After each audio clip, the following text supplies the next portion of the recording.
Nah, supaya kita bagus dalam the 4DX, kita harus memisahkan terlebih dahulu mana pekerjaan inti yang paling berdampak atau kita sebut widely important goal.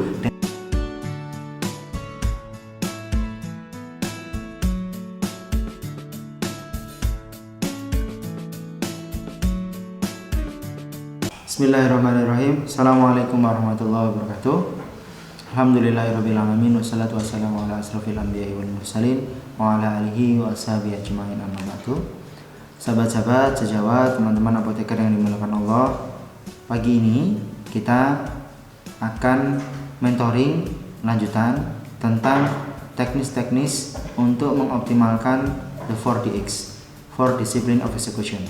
Salah satu yang kami gunakan sebagai widely important goal atau tujuan utama atau pekerjaan yang memiliki impact besar adalah tentang repeat order. Nah, repeat order ternyata memiliki banyak aspek. Bahwa seseorang akan membeli lagi, itu ada beberapa prasyarat yang harus dipenuhi. Baik dari produknya, dari pelayanannya, dari penyediaan PPIC atau penyediaan stok barangnya, termasuk juga tata layout termasuk juga tata layout dan hal-hal yang terkait dengan dokumentasi pelayanan kefarmasian.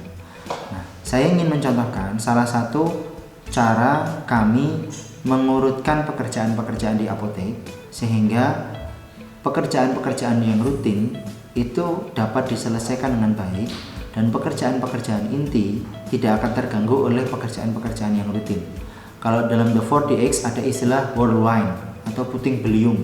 Nah, puting beliung itu pekerjaan-pekerjaan yang rutin yang membuat kita itu jadi suntuk, tidak bisa fokus terhadap target pencapaian yang diutamakan atau target pencapaian yang kita prioritaskan sebagai target organisasi.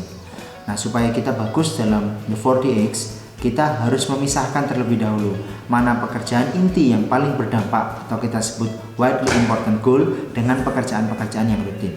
Nah, saat ini saya akan membantu sahabat-sahabat semua membuat semacam berita acara praktik kefarmasian di apotek NHBG.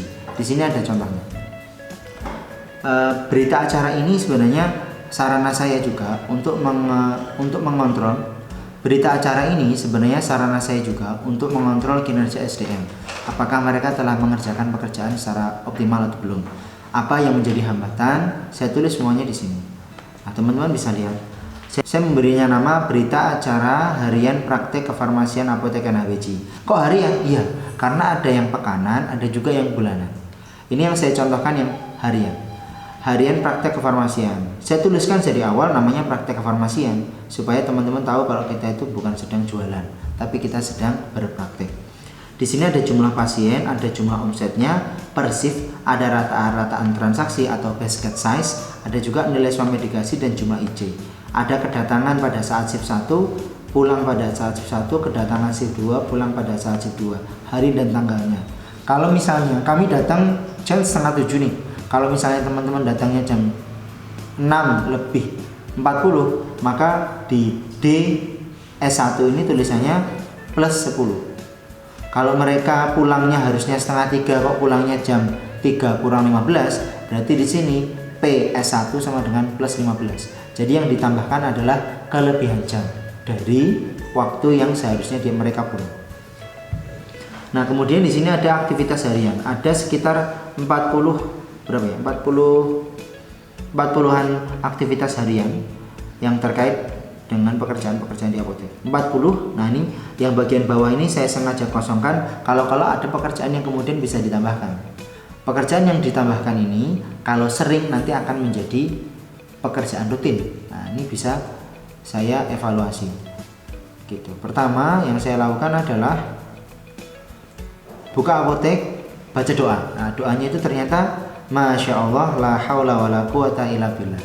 Ini ada di kisahnya, ada di Al-Quran. Kalau kita mau masuk ke dalam tempat pekerjaan kita, tempat kita mencari nafkah, tempat kita bekerja, tempat kita menanam kebaikan dan sebagainya, kita ucapkan Masya Allah la haula wala quwata illa billah. Ini ada kisah si pemilik 2 kebun. Nah, ini ceritanya anak saya ini. Kemudian isi checklist dan matikan lampu depan. keluarkan barang-barang, keringkan keset alas hujan, ganti air kura-kura. Kami punya peliharaan kura-kura di apotek. Beri makan, dan khusus hari Ahad ganti plastik sampah, nyapu, ngepel, dan seterusnya. Ada piranti siap pakai yang kemudian kita perbaiki. Periksa ketersediaan stok, inform concern minimal dari 50 pages karena target kami itu satu orang apoteker pegang 20 inform concern. Jadi minimal harus ada satu hari atau minimal harus ada 50 pages. Inform concernnya seperti apa? Bentuknya seperti ini. Ini bentuk inform concernnya. Nah, seperti ini. Inform concern, konseling, dan penyerahan obat berisiko oleh apoteker. Insya Allah di video berikutnya akan saya jelaskan. Nah, terus kemudian ada periksa plastik resek, ketersediaan receh, baterai. Ini adalah barang-barang yang siap pakai. Mengisi ember, cek barang kosong, mengisi buku dewek, saya tulis satu persatu. Kemudian sampai dengan di sini saya targetkan nomor 13 ini selesai jam 10 pagi. Nah, kalau misalnya nggak ada inkaso ya berarti sorenya. Tapi ini kan sampai dengan pukul 12 ya Pak. Sampai dengan nomor 12 ini harus saya ulangi ya. Jadi ada berbagai macam ini. Nah, saya membuat target bagi teman-teman sampai dengan nomor 12. Saya ulangi ya. Nah, sampai dengan nomor 12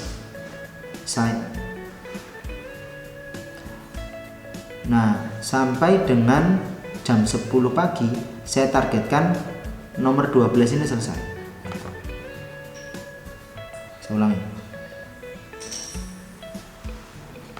Di sini ada beberapa pekerjaan-pekerjaan rutin yang saya memberikan target kepada karyawan saya bahwa pukul 10 pagi itu nomor 12 harus selesai. Nah, nomor 12 harus selesai. Nanti jam 10 lebih ya, sampai dengan setengah 3 shift 1 harus menyelesaikan pekerjaan-pekerjaan ini sampai dengan nomor 25. Nah, nanti ada beberapa pekerjaan tambahan. Ini adalah berita acara harian. Untuk detailnya nanti akan ada video yang lebih bagus, lebih detail terkait dengan bagaimana kita memilih mengambil dari tiap-tiap laporan, tiap-tiap pekerjaan yang akan kita laporkan.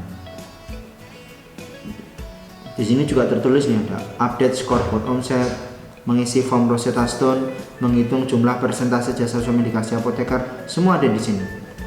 Sampai kemudian cek matikan komputer, printer, HP, modem WiFi, lampu, tutup apotek, baca doa, simpan uang, siapkan checklist buat esok, matikan lampu, kunci apotek, dan seterusnya. Di sini juga ada di berita acara harian itu kami tulis keuangan, ya, aktivitas keuangannya bagaimana. Misalnya pembayaran inkaso ada di sini, debit atau kredit, saldonya berapa. Karena kami pisahkan ya, misalnya untuk uang inkaso kami pisahkan. Misalnya uang inkaso kami pisah ini, kami beri misalnya 10 juta. Nah terus ada yang ngambil untuk PBF misalnya 1.100.000, berarti nanti kreditnya 1.100.000, saldonya 8,9, kira-kira gitu. Terus aktivitas keuangan petty cash, kami selalu ada kas kecil Rp500.000 yang ditinggalkan sebagai modal. Nah nanti berapa yang berkurang dari kas kecil itu, pada saat pergantian shift kas kecil itu disamakan angkanya 500 kembali. Jadi modal awal untuk per shift itu 500.000. Seperti itu ada di sini. Termasuk juga ketersediaan receh, menyiapkan baterai tensi, merefill obat, mengisi ember, hal yang detail seperti ini. Kenapa? Meskipun pekerjaan-pekerjaan detail, tapi pekerjaan-pekerjaan ringan, tapi kalau kita detailkan insya Allah nggak akan kelewat. Nah kalau nggak akan kelewat, orang itu nggak perlu mikir teman-teman. Tinggal baca seperti ini, kami print seperti ini kan, tinggal baca, kami bisa ngecek satu persatu. Dan saya pun sebagai owner, ketika kami ingin tahu problem yang ada di apotek, tinggal kami baca ini. Dan mereka pun untuk pelaporan harian cukup dengan ini saja. Baru nanti kami akan evaluasi, termasuk kalau misalnya ada hutang, kalau ada piutang yang terbayar, atau ada catatan-catatan audit perbaikan.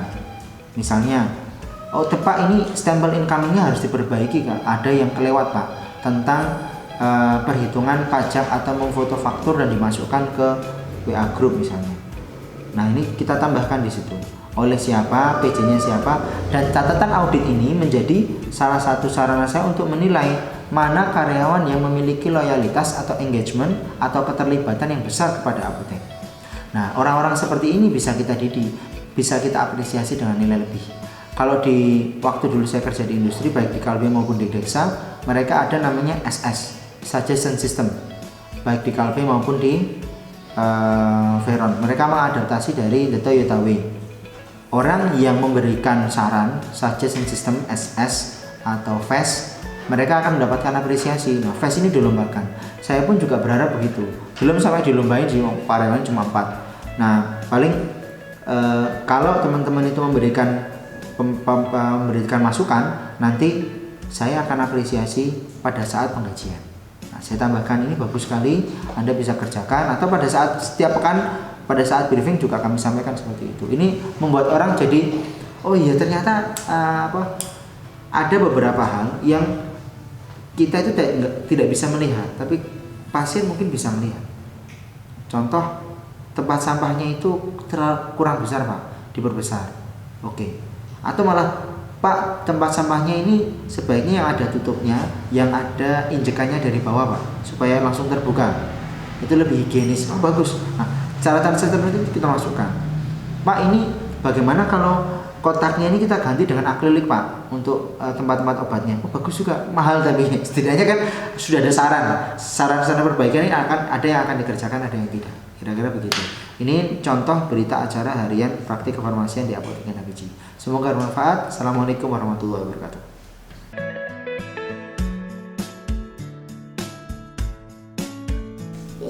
Jangan lupa subscribe, like, comment, dan share.